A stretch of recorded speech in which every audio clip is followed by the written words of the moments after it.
आप लोग नवम उल्लास प्रारंभ करिए। प्रारंभ से हम चालू करेंगे।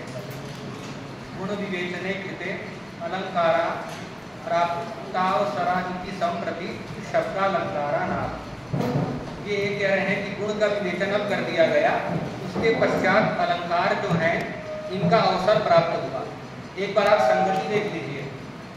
काव्य प्रकाश जो है, दसों उल्लास जो हैं, इसकी संगति आप कैसे देख सकते हैं? हिंदी में चलाएंगे, संस्कृत में चलाएंगे? तो देखिए, प्रथम जब आप पढ़े हैं प्रथम उल्लास, तो उसमें काव्य का लक्षण आया तदा दोषौ शब्दार्थ।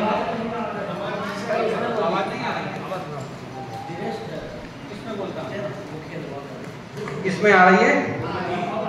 ठीक है।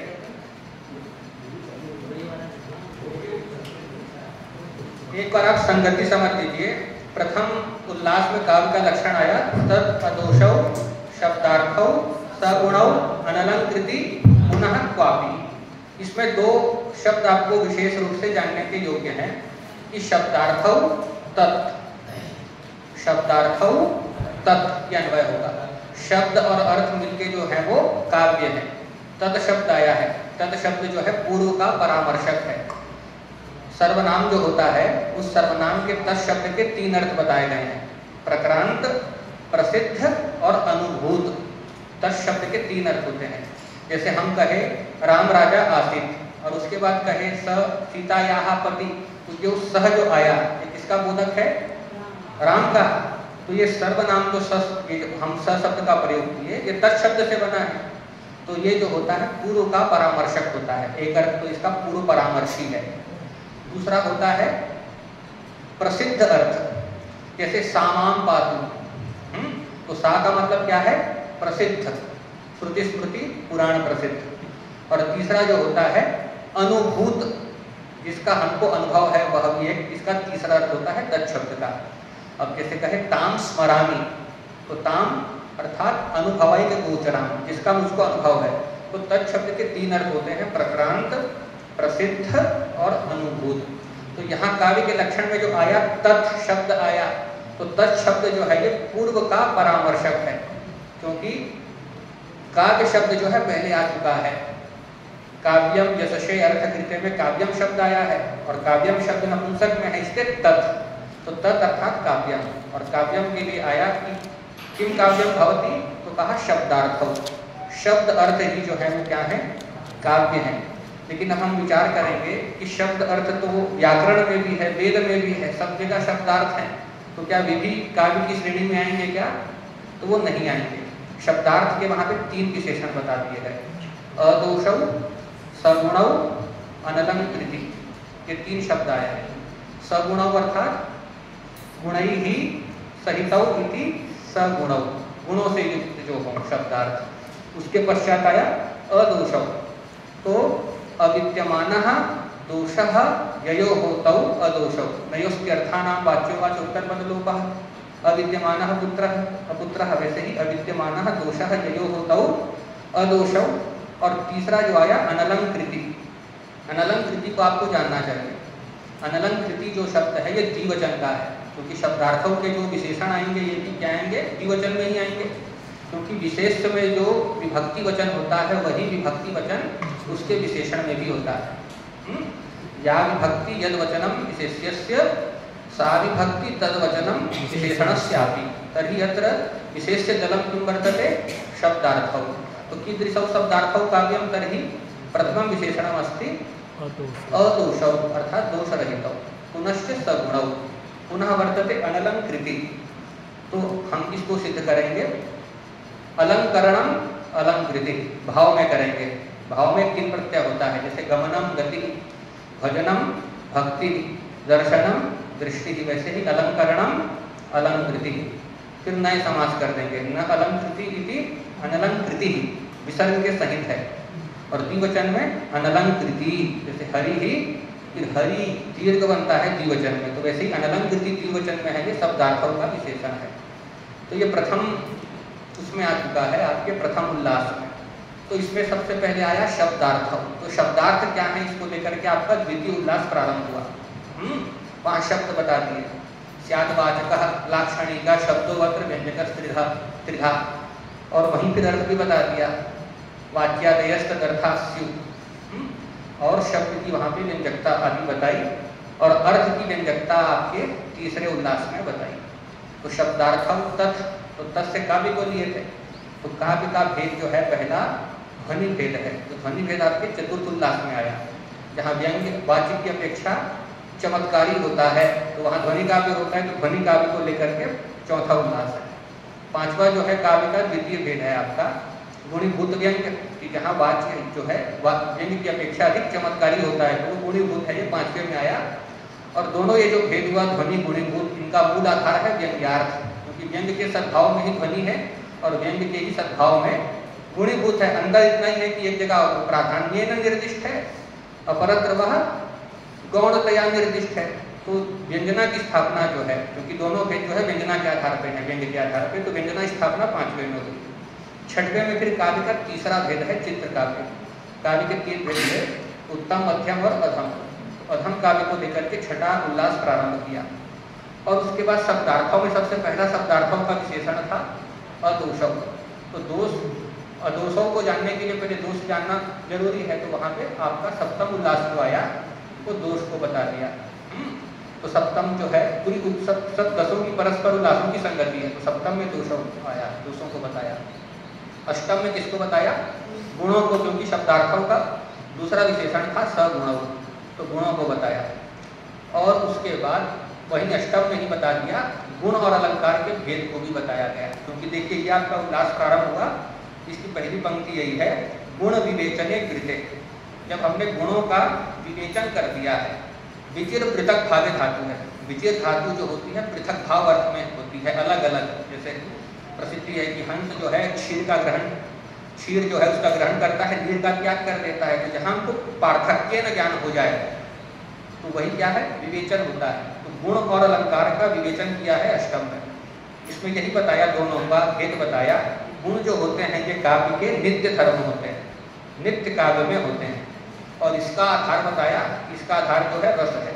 और अलंकार को बताया, अलंकार जो है वो अनित्य धर्म है। काव्य में अलंकारों की सत्ता निश्चित नहीं है, कवि के ऊपर है कि कवि वर्णन करना प्रारंभ किया और कवि की इच्छा हो गई कि अब मुझको यहाँ पे उपमा अलंकार देना है तो उपमा अलंकार देगा, उसकी इच्छा हुई रूपक देना है रूपक देगा, और इच्छा नहीं है तो नहीं भी देगा।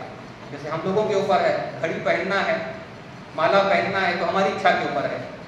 अलंकार जो है वो नित्य नहीं होता, वो अपेक्षा के आधार पर होता है पहनने वाले की। जैसे कवि की अपेक्षा के आधार पर होता है तो वो अनित्य है। और वो किसका धर्म है? शब्दार्थ का धर्म है। अलंकार किसमें होता है? शरीर में होता है। तो काव्य के शरीर है शब्दार्थ। तो शब्द में रहने वाला शब्दालंकार, अर्थ में रहने वाला अर्थालंकार। तो यही कह रहे हैं गुण विवेचने कृते। गुण का विवेचन जब कर दिया गया तो अलंकाराः प्राप्तावसराः। अलंकार कैसे हैं? प्राप्तावसर।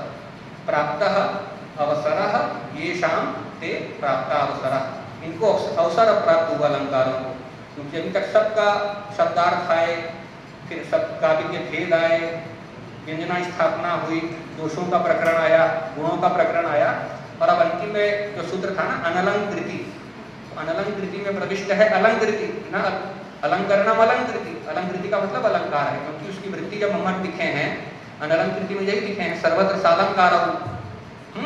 तो अलंकृति से तात्पर्य है अलंकार का। तो अलंकार जो है प्राप्त अवसर हुए हैं। तो संप्रति शब्दालंकारा नाह। अब शब्दालंकारों को आह, आह अर्थात कथयति। भ्रूण धातु है, उसके स्थान पे पांच जो हैं, सर्वनाम स्थान तो भ्रूण के स्थान पे आह आदेश हो जाता है। तो अलंकारों को कहते हैं। तो इसमें सबसे पहले आपका अलंकार आ गया वक्रोक्ति। बड़ा सरल है, इसको इतना समझ जाना चाहिए कि ये जो अलंकार है वक्रोक्ति, ये वक्ता और श्रोता के मध्य का अलंकार है। केवल एक जगह में एक के अस्तित्व में ये अलंकार नहीं होता। इसके सद्भाव के लिए दो की अपेक्षा होती है, एक वक्ता की और एक श्रोता की। इसमें होता यह है कि वक्ता जो है अन्य अभिप्राय से किसी शब्द का उच्चारण करता है, लेकिन श्रोता जो है उसको कुछ अलग समझ जाता है। ये अलग क्यों समझता है? तो इसके दो कारण बताए। एक होता है श्लेष। श्लेष किसको कहते हैं? नानार्थक शब्द को, जिस शब्द के नाना अर्थ हैं। जैसे आगे आप पढ़ेंगे वामा नाम शब्द आएगा, तो वामा नाम का मतलब स्त्री नाम भी होगा, शत्रु नाम भी होगा। तो ये वक्ता के अन्य अर्थ को लेकर कहेगा ये वाक्य को श्रोता जब अन्य अर्थ में ग्रहण करता है वक्रोक्ति जो ये वक्रोक्ति अलंकार होता है, और ये अन्य अर्थ समझता है दो हेतु के चलते। एक तो श्लेष के चलते, क्योंकि वो शब्द जो वक्ता कहता है उसका दूसरा अर्थ भी कुछ निकलता है और सुनने वाला उसके दूसरे अर्थ को ही समझता है। और दूसरा इसमें है काकू। काकू कहते हैं कहने के लहजे को। काकू ध्वनेर विकारः, काकू का लक्षण छोटा सा आता है। काकू ध्वनेर विकारः अथवा भिन्न कंठ ध्वनि धीरई काकू इत्यादि धीरते। भिन्न प्रकार के कंठ की ध्वनि को विद्वज्जनों ने काकू कहा है। तो अब इसके हम लक्षण को देख लेते हैं। ये आप पंक्ति से पंक्ति मिलाइए, उससे स्पष्ट पूरा होगा। यदुक्तम अन्यथा वाक्यम अन्यथान्येन योज्यते श्लेषेण काक्वा वा गेया सा वक्रोक्ति तथा विधा। तो यद उक्तम अन्यथा वाक्यम अन्यथा अन्येन योज्यते। अब इसमें ऐसे करना है कि यद उक्तम, तो यद उक्तम मतलब जो कहा गया, उत्तम तो अन्येन, वक्ता अपने आप लगाना पड़ेगा, क्योंकि उत्तम कह दिया ना, करता तो नहीं लिखा। जैसे कह देंगे गच्छामी, तो गच्छामी कहने से पता चल जाता है ना कि अहम। तो वैसे ही उत्तम अर्थात केन उत्तम, तो वक्ता, प्रथम वक्ता, प्रथम वक्ता ने कहा। किसको कहा? तो अन्यथा वाक्यम, अन्य प्रकार वाले वाक्य को, जिसका प्रकार अन्य प्रकारेण अन्यथा, प्रकार वचने थाल प्रत्यय हुआ है कि कहने वाले ने उसको अन्य प्रकार से कहा है, कुछ अलग अर्थ में कहा है। लेकिन अन्येन अन्यथा युज्यते, अन्येन, अन्य के द्वारा मतलब श्रोता के द्वारा। कहने वाला वक्ता प्रथम हो गया, उससे अन्य कौन होगा? श्रोता होगा। तो कहने वाले ने उसको कह दिया है, अन्य वाक्य को कहा है जिसका अन्य अर्थ है। लेकिन अन्येन अर्थात श्रोता अन्यथा योज्यते, सुनने वाला उसका अर्थ अन्य प्रकार से योजित कर देता है। तो किसके चलते करता है? तो दो हेतु बताया। श्लेषेण काक्वा वा, या तो श्लेष के चलते, तो श्लेष का मतलब क्या हो गया? शब्द बोध्य अर्थांतरः श्लेषः, शब्द के द्वारा बोध्य जो अर्थांतर है। शब्द एक अर्थ तो पता चलेगा ही, लेकिन उस शब्द के द्वारा दूसरा जो अर्थ बोध्य हुआ तो वही क्या है? श्लेष है। श्लेषः कः भवति? तो शब्द बोध्य अर्थांतरः, हाँ, अन्यः अर्थः अर्थांतरम, और शब्देन बोध्यम इति शब्द बोध्यम, शब्द बोध्यम च तत् अर्थांतरम इति शब्द बोध्य अर्थांतरम। उस शब्द के द्वारा बोध्य होगा, ज्ञेय होगा, जानने योग्य होगा दूसरा अर्थ, उसके चलते ही दूसरा अर्थ समझेगा। और दूसरा बताया अथवा काक्वा, वो अन्य अर्थ समझेगा किसके चलते? काकू के द्वारा। तो काकू शब्द जो है स्त्रीलिंग का है और उकारांत है, और तृतीय एक वचन में बना है काक्वा। तो काक्वा का मतलब कह सकते हैं ध्वनि विकारेण, ध्वनि विकार के चलते अन्य प्रकार से समझ लेता है। तो सा वक्रोक्ति, यही जो है वक्रोक्ति है। और तथा विधा, इसी प्रकार से ये जो है दो प्रकार की है। उदाहरण से और स्पष्ट हो जाएगा।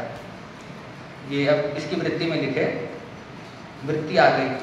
वृत्ति जो होती है ये पहले आचार्यों की शैली होती है कि पहले सूत्र में रूप में कह देते हैं, कारिका रूप में कहते हैं, और उसको समझाने के लिए वो क्या लिखते हैं? वृत्ति।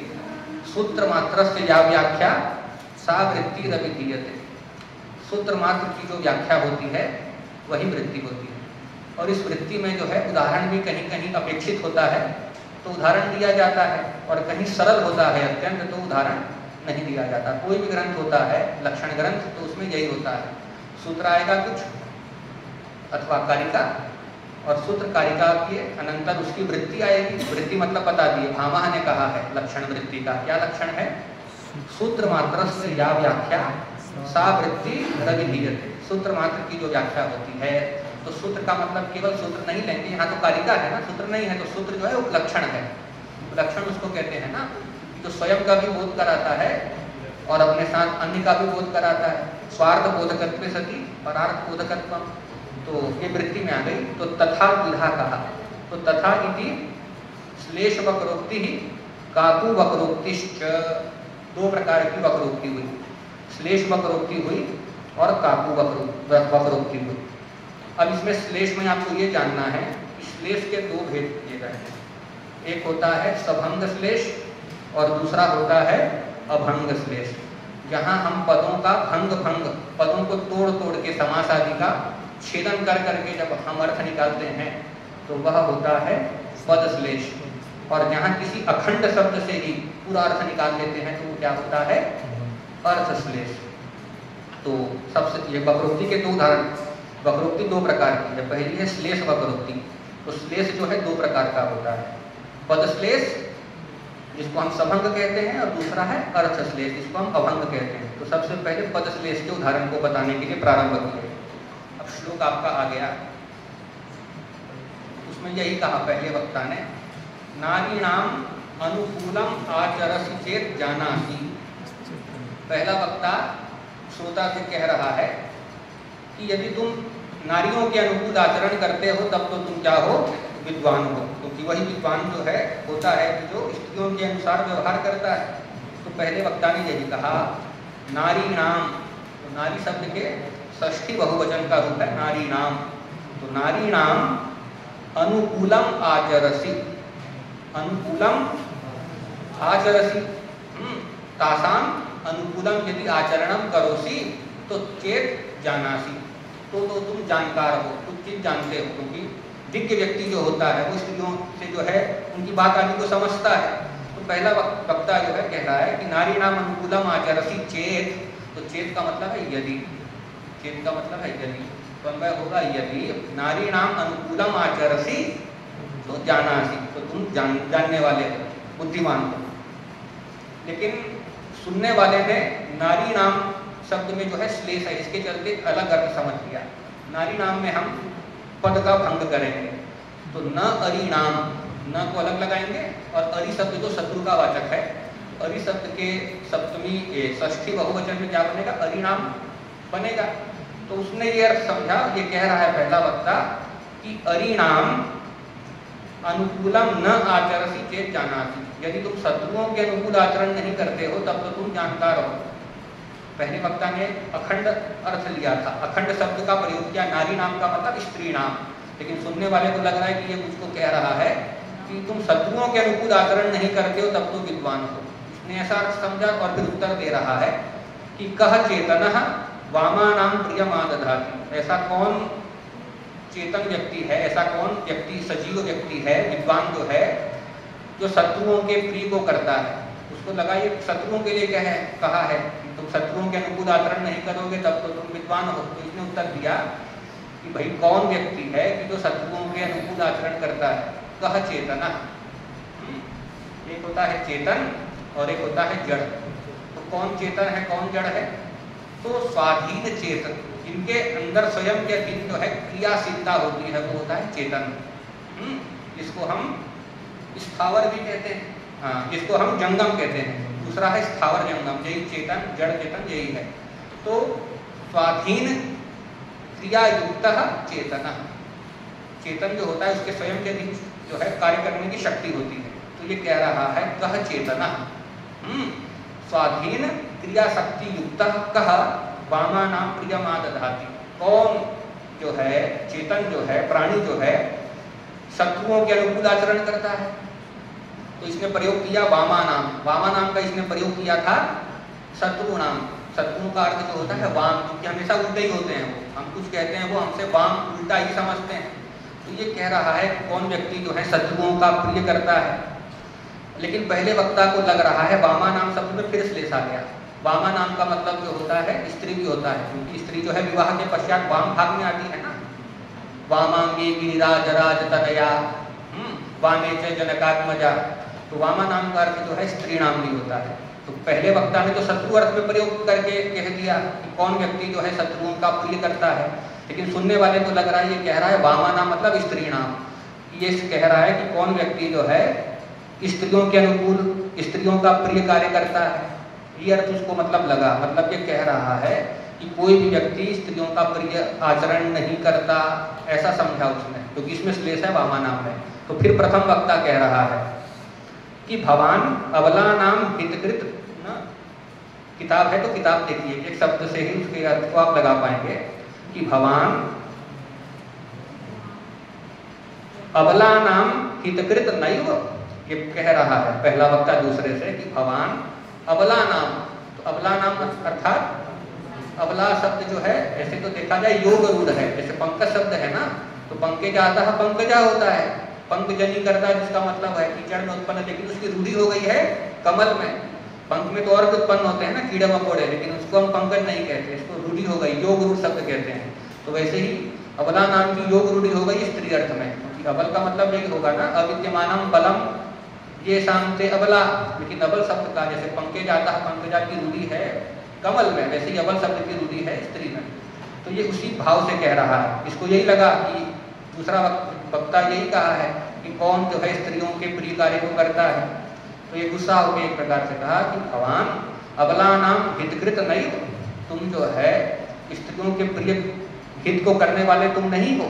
हितकृत, हितम करोति इति हितकृत, दुपरुई करने धातु है। तो इसने यही उत्तर दिया। तो जब इसने जब उत्तर दिया तो फिर से देखिए हितकृत शब्द में और अबला नाम में फिर से श्लेष हो गया। हितकृत का अर्थ हो जाएगा हितम कृंतति, कृति छेदने धातु है, छेदन अर्थ वाली है। तो हितकृत का मतलब इसने कर दिया हित का जो नाश करता है, जो हित को नहीं चाहता। और किसका हित नहीं चाहने वाला? अबला नाम। तो उसने अबला नाम का स्त्री नाम अर्थ नहीं समझा, इसने फिर से उल्टा समझा इसका। अबला नाम अर्थात बल रहिता नाम, दुर्बला नाम। तो इसका शब्द से यौगिक अर्थ जो आ रहा है अविद्यमानम बलम ये शांति अबला मतलब दुर्बला नाम। तो इसने यही उत्तर दिया कि क्यों भाई तुम दुर्बलों के हित को काटना चाहते हो क्या? हितकृत हो, हित का नाश करना चाहते हो क्या दुर्बलों का? तो फिर ये उत्तर उल्टा समझ के दे रहा है। ये कह रहा है युक्तम ही हितकर्तनम ननु बला भाव प्रसिद्धात्मनः। ये कह रहा है बला भाव प्रसिद्धात्मनः हितकर्तनम किम युक्तम, बल के अभाव में जिनकी प्रसिद्ध है आत्मा मतलब दुर्बल, बला भाव प्रसिद्धात्मनः, इसको देखना है। बलस्य अभावः बला भावः और बला भावेन प्रसिद्धाः आत्मनः येषाम्। बल के अभाव में प्रसिद्ध है आत्मा मतलब स्वरूप। आत्मा शब्द के अनेक अर्थ होते हैं, अलग अलग प्रसंग में होते हैं। तो यहाँ स्वरूप अर्थ है कि बल के अभाव में प्रसिद्ध स्वरूप वाले जो हैं मतलब दुर्बल लोग जो हैं उनके आप हित को काटना चाहते हैं क्या? हित कर्तनम युक्तम किम, क्या दुर्बलों के हित को नहीं चाहते हैं क्या? अब इसने फिर बला भाव प्रसिद्धात्मनः का फिर से दूसरा अर्थ समझ लिया, इंद्र अर्थ समझ लिया। इंद्र का अर्थ कैसे लगेगा? तो बल नामक असुर हुआ और उस बल असुर का इन्होंने इंद्र ने क्या किया? अभाव किया, मारण किया, उसका नाश किया। तो बलस्य अभावेन अर्थात बलासुर इत्यस्य अभावेन अर्थात नाशेन प्रसिद्धम आत्मा यस्य, प्रसिद्धम स्वरूपम यस्य और तस्य मतलब इंद्रस्य बलाभाव प्रसिद्धात्मनः। उसको यही लग रहा है कि ये कह रहा है कि इंद्र के तुम हित को नहीं चाहते क्या? तो ये फिर उल्टा समझ के अर्थ दिया, कह रहा है सामर्थ्यम भवतः पुरंदरमत छेदम विधातुम कुतः, क्या तुम्हें इतना बल है क्या कि तुम इंद्र के हित का नाश कर सकोगे? क्योंकि इसने तो कहा बला भाव दुर्बल के अर्थ में कहा, लेकिन समझने वाले ने उसको इंद्र अर्थ में समझा। तो इंद्र अर्थ समझ के ही ये उत्तर दे रहा है कि पुरंदरमत छेदम विधातुम भवतः सामर्थ्यम कुतः। पुरंदर का जो मत है, पुरंदर जो है इंद्र का नाम है, तो पुरंदर का जो मत है मतलब अभिमत जो है, प्रिय जो अर्थ है, उसके प्रिय मत के छेद करने के लिए, उसके अभिष्ट मत का नाश करने के लिए क्या तुम में सामर्थ्य है क्या? पुरंदर मत छेदम, पुरंदरस्य मतः, पुरंदर मतः तस्य छेदः, पुरंदर मत छेदः तम, पुरंदर मत छेदम कर्तुम भवतः सामर्थ्यम कुतः, तव शक्ति कुतः, तुम में क्या शक्ति है क्या? तो हम देखेंगे यहाँ पे हर बार वक्ता अलग अर्थ को लेके प्रारंभ किया और श्रोता ने हर बार उसके अलग अर्थ को समझा। और ये अलग क्यों समझा? क्योंकि सभी शब्दों में श्लेष है। तो यहाँ श्लेष कहाँ कहाँ पे है? नारी नाम पद में, फिर वामा नाम में, फिर हितकृत में, फिर अबला नाम में और बला भाव प्रसिद्धात्मना। ये 5 जगह जो है व्यर्थक है। तो ये श्लेष के चलते अलग अलग अर्थ समझा गया, और इसको हम बता रहे हैं ये पद श्लेष है, क्योंकि यहाँ पद का भंग हुआ है। जैसे नारी नाम आया था ना, तो एक अर्थ था नारी नाम का डायरेक्ट स्त्री नाम, और दूसरे पक्ष में था न अरि नाम, पद का अलग अलग छेदन किए ना, तो ये पद भंग श्लेष हुआ।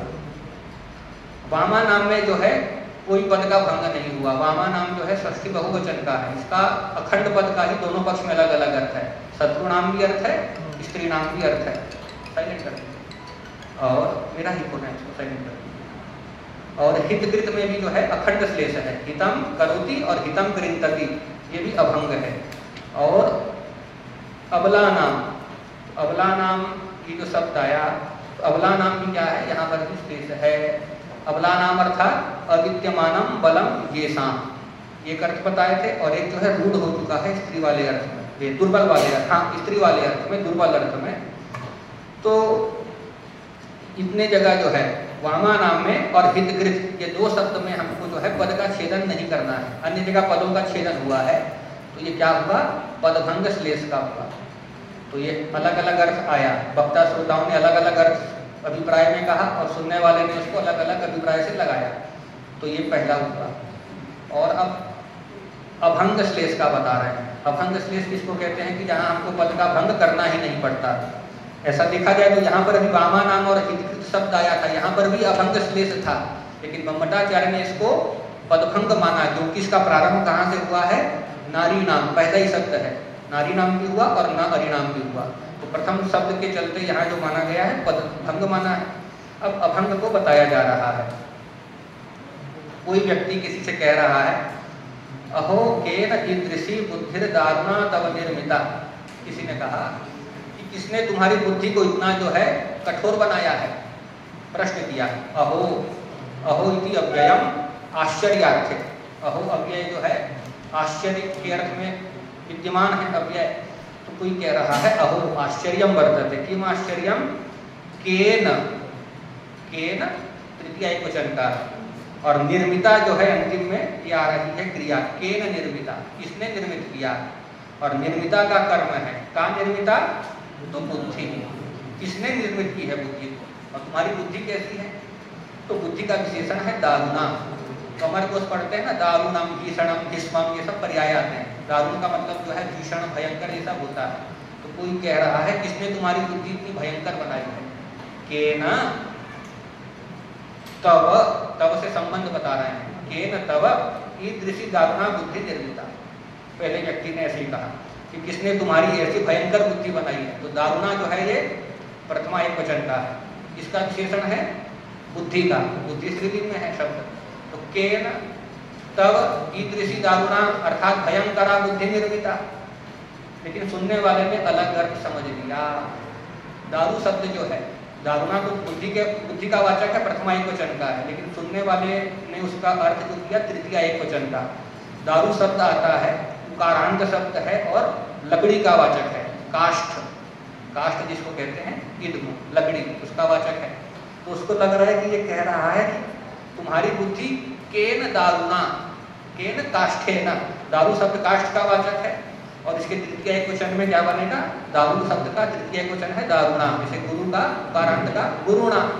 तो उसको लग रहा है केन दारुणा संबंध हुआ है, केन दारुणा मतलब केन काष्ठेन, उसको ये अर्थ लगा इसका कि तुम्हारी बुद्धि किस लकड़ी से बनी है, उसको ये लगा, तो ये उत्तर वैसे ही दे रहा है। ये कहता है कि हमने ये तो सुना है कि त्रिगुणमयी बुद्धि होती है, सांख्यादि में तीनों गुणों की चर्चा होती है ना, तीन गुण है सत्व रज और तप, जब इनकी साम्यावस्था होती है तब क्या होता है, प्रलय होता है, और जब इसमें विक्षोभ होता है, वैषम्य होता है, तभी सृष्टि होती है।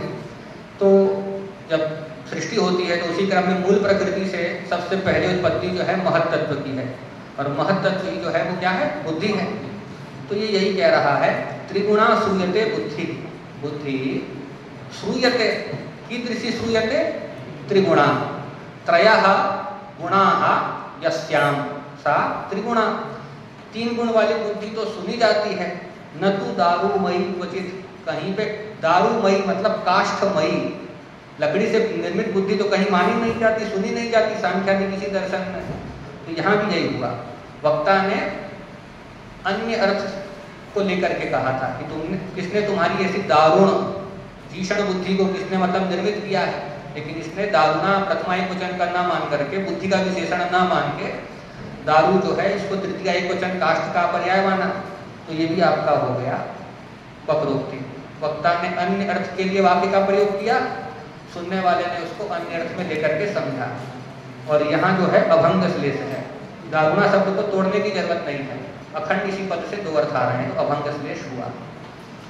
और अब वक्रोक्ति का दूसरा भेद आया काकू के द्वारा। तो काकू का तृतीया एक वचन है काकवा।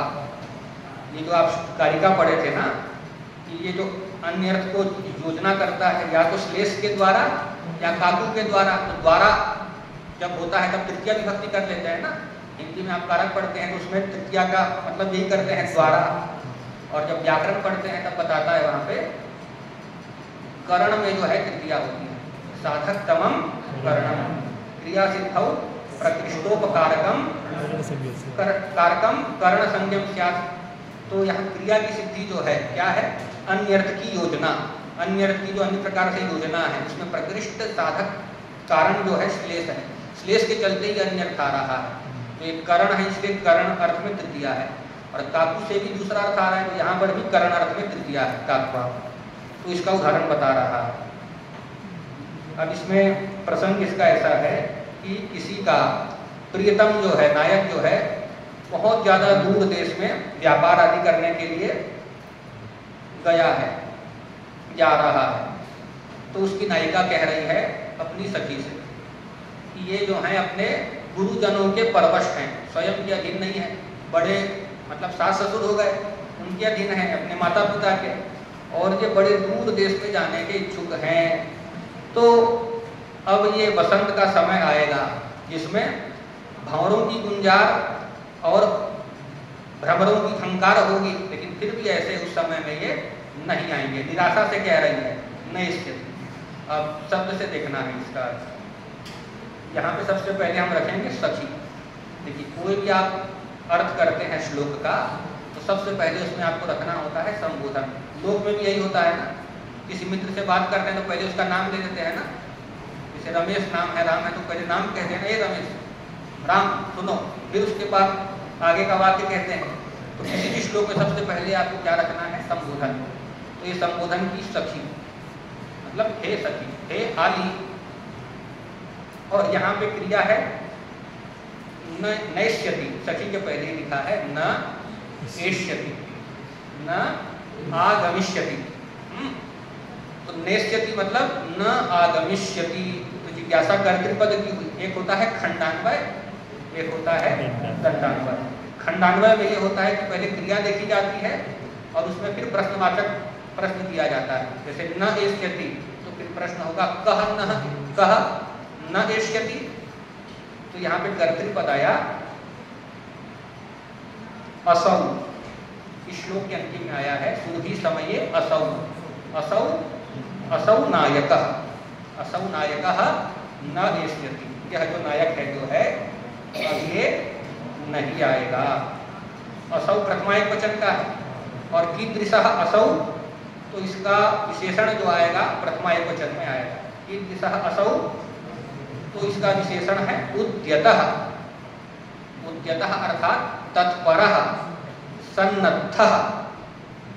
तो कम सन्नद्धः तो देशं गंतुम उद्यतः।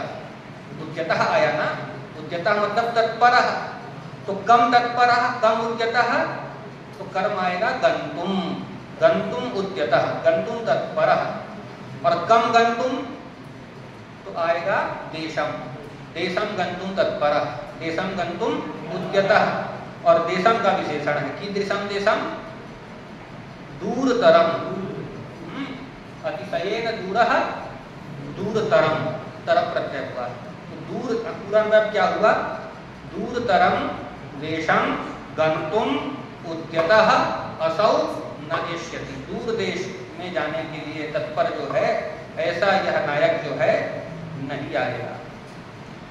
अब कदा न एष्यति, कब नहीं आएगा, तो इसके फिर बताया काल बताया सुरभि समय। सुरभि नाम जो है वसंत का है। सुगंधित मास, क्योंकि वसंत ऋतु में सभी प्रकार के पुष्प आदि का विकास होता है। ऋतुओं का राजा है ना, वसंत ऋतु राज है, तो उसका एक नाम क्या है? सुरभि समय, क्योंकि उसमें सुरभि सुगंधी होती है। तो सुरभि समये सप्तमी एक वचन है। कदा न एष्यति सुरभि समये अर्थात वसंत समये। और कीदृशे सुरभि समये, तो सुरभि समय का विशेषण है अलिकुल कोकिल ललित, सप्तमी एक वचन में उसका विशेषण आया। कैसा होता है सुरभि समय? अलिकुल और कोकिल के द्वारा जो ललित होता है, जो ललित लगता है। ललित मतलब मनोहर लगता है, सुंदर लगता है। किसके चलते? अलिकुल, अली कहते हैं भ्रमर, अली नाम कुलम अलिकुलम, अलियों का मतलब भ्रमरों का जो समूह है उससे। और कोकिल, कोकिल मतलब कोयल, कोयल जो है इस ऋतु में गाती है, बसंत ऋतु में। तो अली नाम कुलम, अली कुलम और कोकिल दो शब्द है, तो हम करेंगे द्वंद्व करेंगे। अली कुलानी च कोकिलाश्च इति अलिकुल कोकिलाः। अब देखा जाए तो अली कुलम में नपुंसक लिंग था ना, और कोकिला में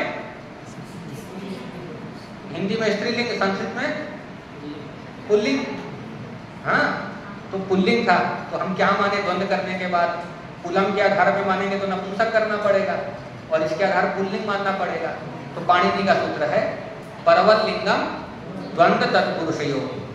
सामने वाले का, अंतिम वाले का लिंग जो है ग्राह्य होता है, कहाँ पे? द्वंद्व में और तत्पुरुष। तो यहाँ हम द्वंद्व किए हैं, अलिकुलानी च कोकिलाश्च, तो बन जाएगा अलिकुल कोकिलाः।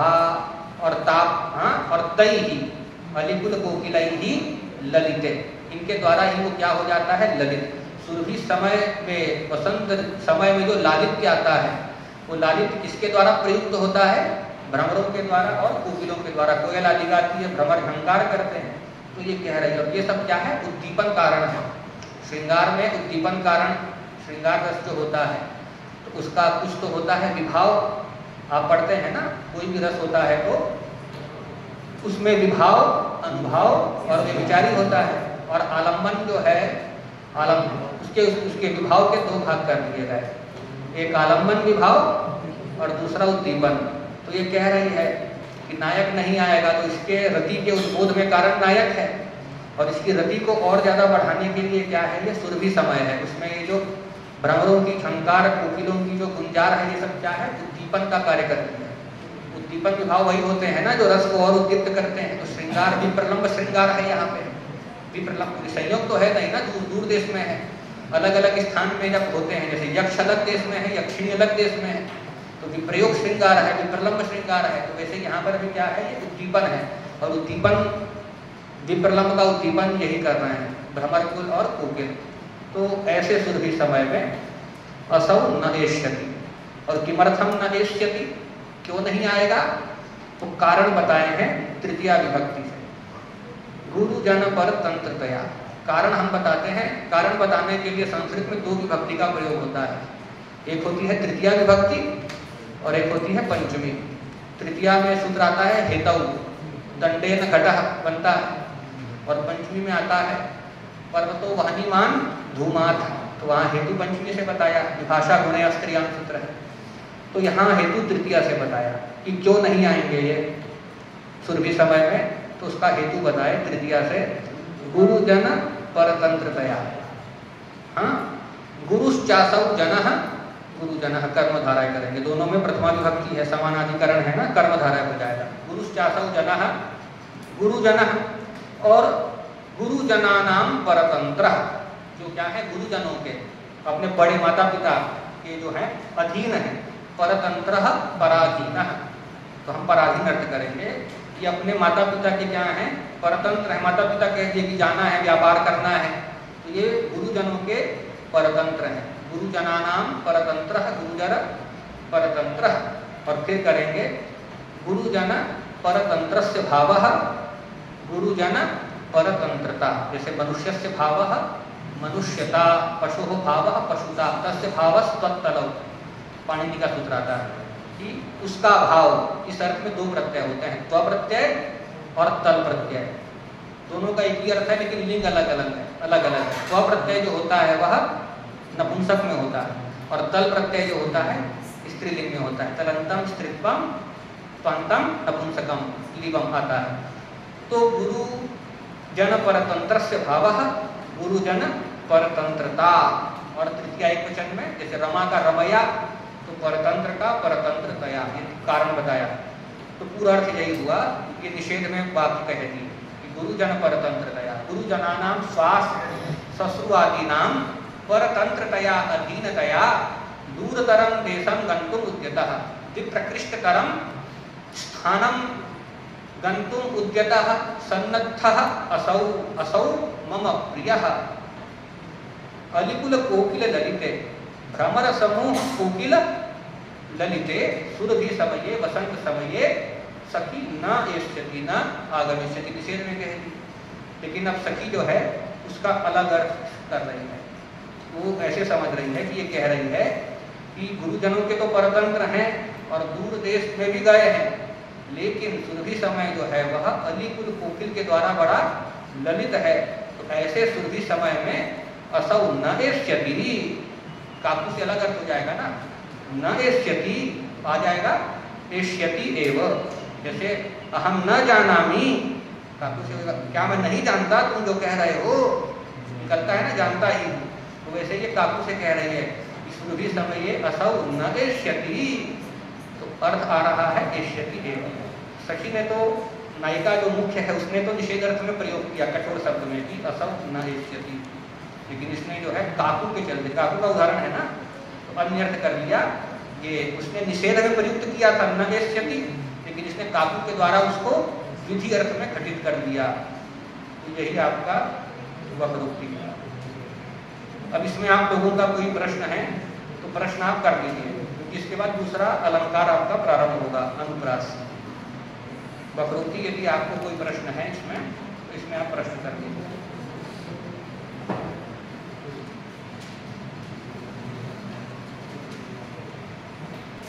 हाँ, किसी का प्रश्न है तो प्रश्न कर लीजिए।